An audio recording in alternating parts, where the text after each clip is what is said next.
Hey there, welcome back to my channel. Let's continue with our episode. In the last episode, we have integrated GoORM in our project and we have seen how we can run the migration as well as. So right now we have our table that is called user, right? And these are the fields we have created right there. So now in this episode, we are going to work on our repository where we will add a couple of functions in order to perform the database operations, right? So using GoORM. Then without delay, let's jump into the source code. So here inside this repository directory, we're going to create a couple of files, right? So first file will be our user repository, right? So let's try to create a file, new, go file. And here we are going to say user repository, right? So this is our file. So now you can see the file is picking up the repository package as well as, right? Now let's understand how this repository will work, right? So while we are instantiating our user service, then somehow we need to inject this repository dependency to our service, right? So at least while our user service functions are getting called, then it has to call our DB in order to perform the database operations, right? So let's try to handle all those things together. So now here, let's try to create a couple of types here, right? First of all, type will be our user repository. And this is going to be potentially kind of interface, right?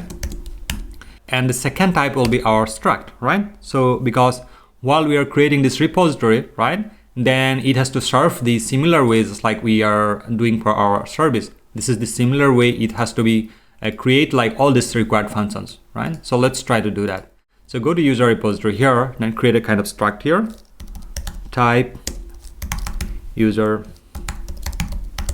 repository, right? This is going to be struct, right? So can you see there are kind of difference, right? As I said in our earlier videos, while it comes to like scope or accessibility, make sure like you are using capital letter for public property and a private for like small letter, all right? So this is the way it's gonna work. So these are both the same, but still this is a kind of like private property, which is a kind of struct, and this is a kind of interface. Here inside this user repository interface, let's try to add a couple of functions, right? So here, create user, and create user will have some kind of input also, right? So let's try to add some input. This is going to be our user, u, as a kind of domain user, right?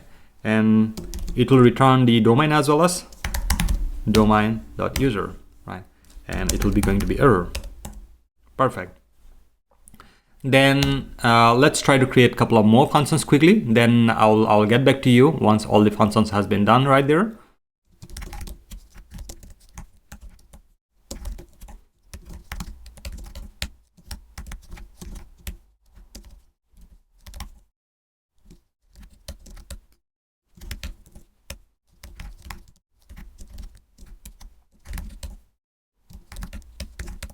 Perfect. So now we have added all the required functions at this moment, right? There are more functions will come as we move forward, right? You might have thinking here, why we have created this user repository interface.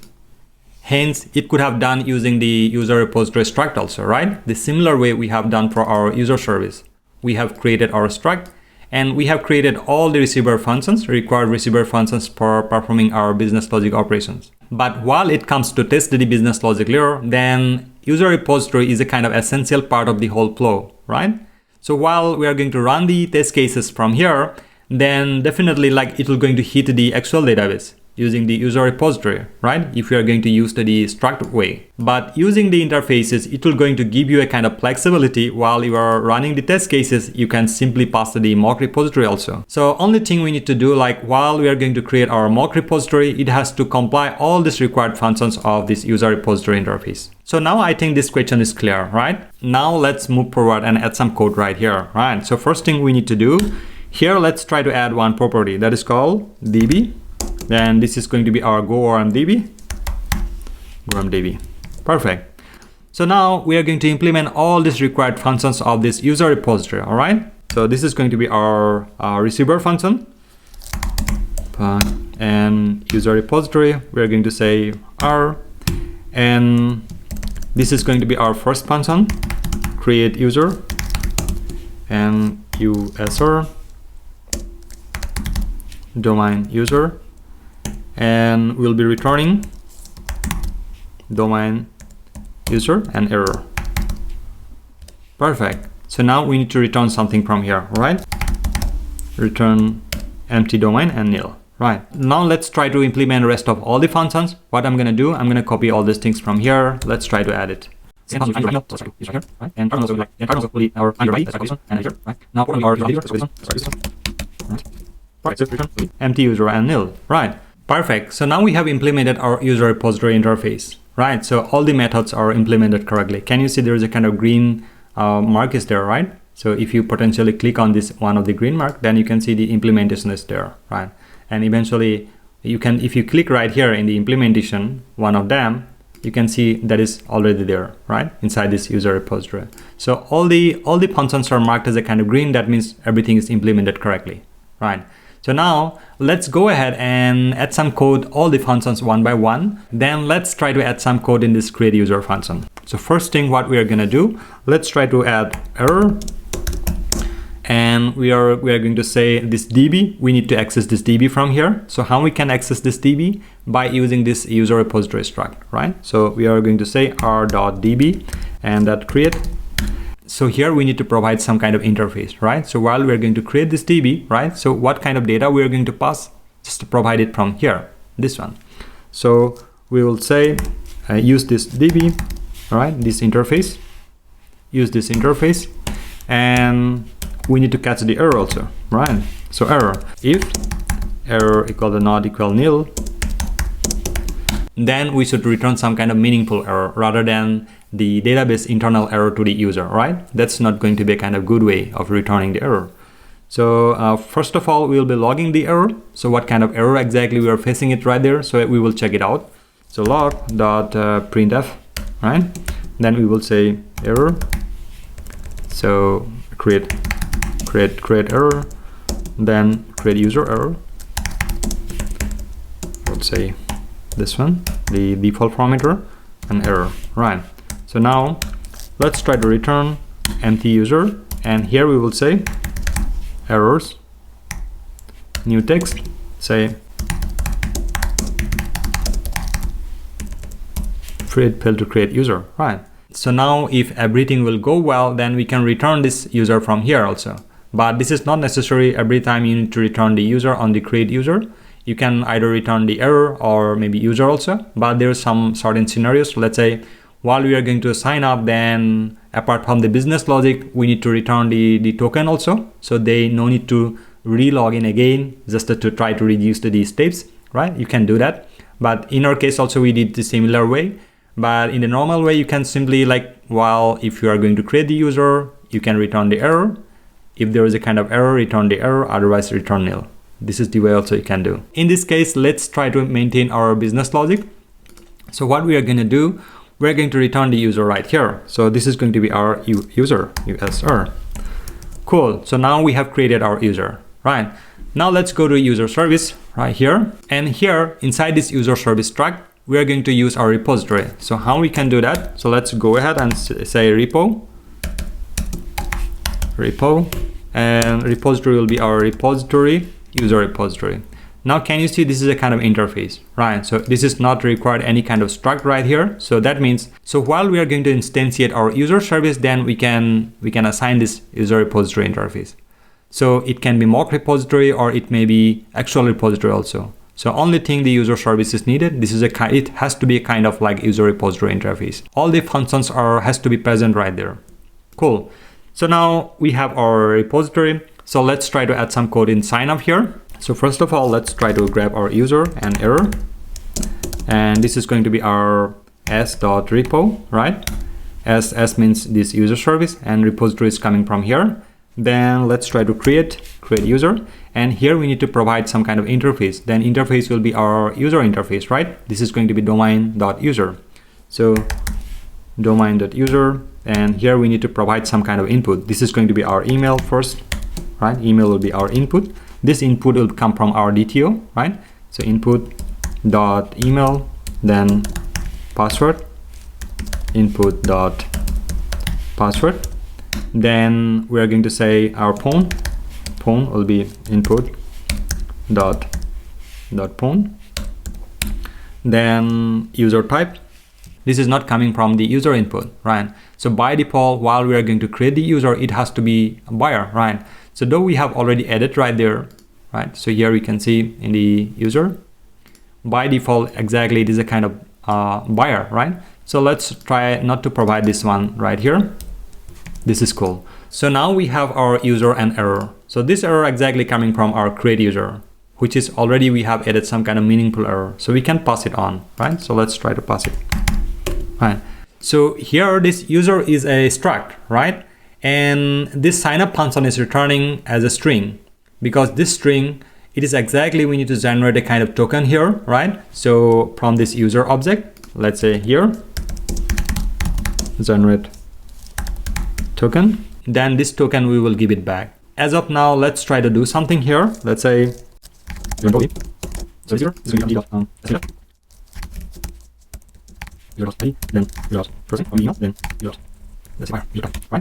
cool. So now this user info, we can fairly pass it on because it's a kind of string right now, right? So additionally, what we can do, let's try to log it, log.println our user also, right?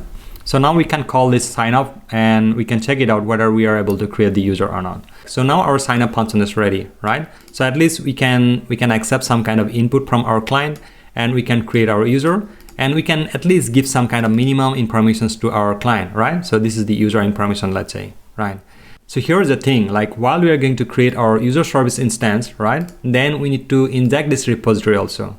So let's go to this server.go, right? So here you can see we are setting up these routes, right? Set up user routes. So let's click on this user routes, set up user routes. You can see here, this is the point where we are going to instantiate our user service. So what we need to do, we need to say like repo, we need to provide a repository, but how? It cannot be accessible because that specific repository we have declared as a kind of private variable, right? So you cannot get it. Let's say repository, user repository. Can you see? We don't have any repository right there, right? So this is simply interface, and interface, you cannot assign the interface directly like this, right? So what do we need to do? So let's go ahead to the user repository once again. So here right after this user repository struct, we're going to add one function. This is going to be func new user repository. As a kind of input parameter, we are going to accept the DB. DB will be our go_orm.db. Then we will return the user repository interface. Right. So here we need to return this user repository interface. So how we can return that? So let's try to return this user repository struct right here, right? So return points to our user repository struct, and simply we are going to pass this DB right here. DB will be our DB, right? So now can you see our user repository is complying because this user repository struct, it's implemented all the required functions here. So if I'm going to delete one of them, then it will going to give it error. So now can you see it is giving error? So it's going to simply say like this user repository is not a kind of user repository interface anymore because it's not complying all the functions. So let's try to give it back, uncomment all these things. Now can you see it is complying correctly? So now we can implement this new user repository public functions to instantiate our user repository struct right there, right? So let's go ahead here again, go to our user handler. So now here, let's try to implement our new repository. This is going to be like repository, new user repository. And here can you see we need to provide the DB also, which is we have already passed in our REST handler. Let's try to utilize that. This is going to be our h.db. Perfect. So now our repository is properly hooked up with our service, and service is going to be having our access of the repository, right? Now can you see this is perfectly hooked up right now, right? Go to user repository. It's like creating the repository, and the repository is a kind of our user repository struct. So that is we have used right here in the receiver functions, and all the receiver functions are having the access of the DB, and it can be create the user. Now give it a try to spin our application, and we will check it out whether we are able to create the user or not, right? Let's go here, make server. So our server is spinning correctly. Let's go to Postman. So here in the Postman, this is our URL that is called HTTP localhost 9000, and this is our endpoint, and these are the These are the parameters we are going to send, right? Email will be test1@test.com, and password will be 123456, and phone number is, this is the phone number. So let's try to send the request. Can you see it is returning back, right? So this is our ID, and this is our email, and this is our type of the user, right? So let's go to database. Let's try to verify that one. This is the database client, and click on the users table. And now you can see we are having all the information, right? So first name, last name is empty. That's perfectly fine. So this is our email address, and this is the phone number. This is our password, right? And verified by default false, and user type is buyer. Cool. Now let's go ahead to the repository, and let's try to implement rest of all the functions, right? So let's go to user repository, and here we are going to say find user by email. All right, then let's try to add some code here in the find user, where we will find our user by email, right? So first of all, we need to declare a variable. This is going to be user and domain user, and we will say error will be r.db. Then we will say find. So we need to provide the destination, then we need to provide the condition. So destination will be the variable. This is called user. So let's try to provide this one. This is going to be user, where it will return the data, right? So next we will say email will be placeholder. Then we will say email. This email is coming from this one, right? Then finally we need to wrap it up with the error. So at least we can get the error right here, right? Then we will say if error not equal nil, then we need to provide some kind of meaningful error just like this, right? So let's try to copy all this to a line from here. So in the later stage, what we are going to do, we're going to handle all these things like per log.printf to a logger, and we will use some kind of customized error in order to keep track of what kind of SQL error it is, and we need to identify the type of the error, so we can return specific error code right there, right? That is the thing, we can do it in upcoming episodes. So now let's go with the flow. So here we can say user does not exist, right? Then if there are no any kind of error, so this one we can say not create user error, find user error, right? So here, if everything is going well, then we need to return the user here and return nil. Cool. So find user by email. Now let's add some code for our find user by ID as well as. So we can grab the similar code from here as well as, because it's going to be similar. So add it right there, right? So here what we are going to do, like instead of this condition, we are going to remove this condition from here. We will be simply, here instead of this condition, we are going to simply remove this condition. We are going to say ID, right? So we are going to find the DB for the first one, right? And we'll be going to use the user model. This is our destination, and we are simply passing the ID, right? So find user by ID. So once we are able to find this user, then we are going to return it from here, right? So let's try to return the user also. Perfect. Now add some code for our update user as well as, right? So let's go here, and what we are going to say, like var user, domain user, and we will say error will be our r.db. Then we need to provide our model. Then inside this model, we can say user. Then after that, we need to return also. Once we are going to update this data, then we need to return it, right? So let's try to do that. So in that case, we are going to use clauses, right? So clauses, and inside this clause will be return. USA clause will be returning. Then we will be saying where. So here we need to provide the query. So what data we are going to update, right? So in our case, ID will be ID. So this ID is coming from here, this one, right?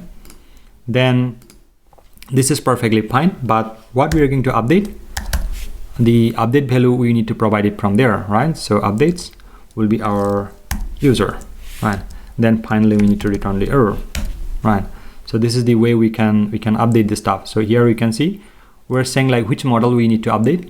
we are providing right here, and clauses exactly once we are updating. So make sure we are returning all the updated data. Then what is the condition? So here we are saying that where the query ID will be the provided ID, and what we need to update, we need to update this data, right? So here we are providing that one. So now let's see, like if we have any error, if we have error not equal nil, then provide some kind of error. Similar way we can grab it from here as well as. So error on update, so cannot update user, right? Then, or maybe failed to update user, so here simply provide the user return. Cool. Now all the functions are hooked up with our Go ORM, right? Now let's go to user handler, and here we are going to implement all the stuff, right? So here in the user service, let's try to implement the similar way we have implemented for our create user, right? First of all, find user by email as an example. This is going to be like our user error, and here we will say, so here we will say s.repo.find user, and we need to provide the email, right? Then we can provide this user from here, and error will be error, right? Now you can see it is giving error because it's returning a kind of pointer. So what we need to do, we need to just provide a kind of reference to this object, right? So now it is gone. Now you can see this find user by email, it's a kind of private function, right? So this is, we are going to utilize here inside this user service only, not in the outside of this user service, right? So potentially while we are going to call the login, then we can utilize this one, or maybe verifications or profile or something, we can utilize the same function, right? So let's try to add some code in the login also. So now you can see in the input, we have some kind of like input that is called any, right? So it's going to accept any kind of interface, right? So let's go here in the user handler. So now here in the login, let's try to add some similar code just like our register does, right? So in this case, let's try to grab this piece of code from here and add it right here. And this is going to be our, not user sign up, this is going to be user login, because already we have created this struct right here. And body parser is perfectly fine. This is not user, this is going to be input.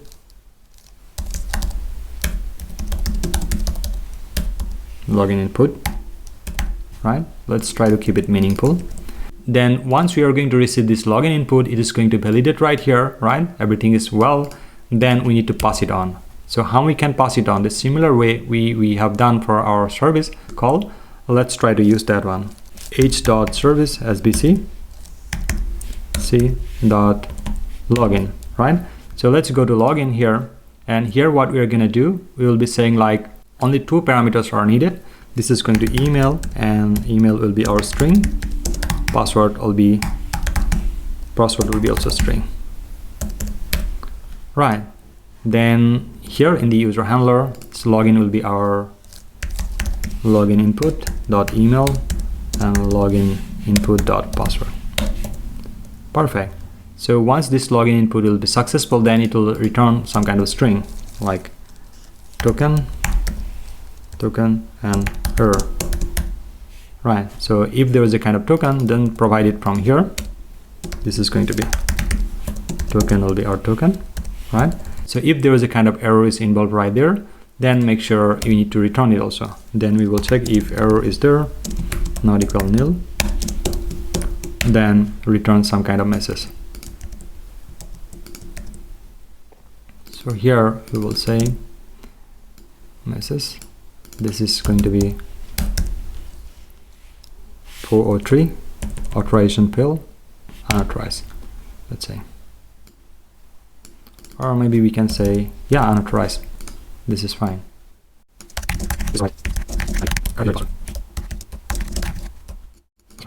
Perfect. And now we are going to slowly add some kind of authentication also, but let's try to confirm like we are able to get the user by email or not, right? So let's go to login. So here inside this login function, try to call this find user by email, right? So we are only interested in the user only, right? And let's try to grab the user and error, right? And we will say s.pineuser by email, and we will provide the email. Then once we are able to get the user, then we will compare right here. Password and generate token, right? Then once we are generating the token, then we are going to give it back. So let's try to check the error also. If error not equal nil, then return empty, and this is going to be errors, and we will say user does not exist, email ID, right? So if user exists, then generate a token and provide it back. So in this case, let's say what we are going to do, we are providing simply user dot, let's say email. Email. We are going to work on our generate token and authentication part in very soon, but let's try to check it out whether we are able to find the user by email or not. Okay, now seems like everything is done, right? So in the user repository, we have added all the required codes, and the user service also we have added required codes here, right? And the handler also we have hooked up correctly the login also. So technically our register and login should work, right? We know, like, though we are not providing kind of token or etc., but at least it has to be properly communicate with our database. Let's try to do that. So let's go to Postman once again. So here in the Postman, let's try to omit this contact number because this is not required anymore for login, and try to login. Can you see? It is like it's giving as token as a kind of email ID, right? So now our repository is hooked up correctly, right? So now as a kind of homework, you can go ahead and implement all these repository functions, whatever functions we have added, implement in the service layer, right? So that is what you can do. In the next episode, we are going to implement our authentication. So you can see these are the private endpoints. So which is we are going to add some kind of protection layers right there, right? So right before reaching out to this specific endpoint, you need to validate yourself.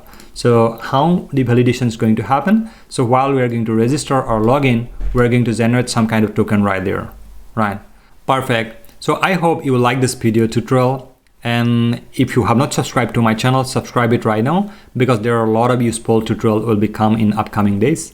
And if you have not joined our Discord channel, join it right now, because there are a lot of important notifications and updates along with the job offer notifications also available for our viewers. You can get the benefit of all these things from there. And I would like to see you in another episode.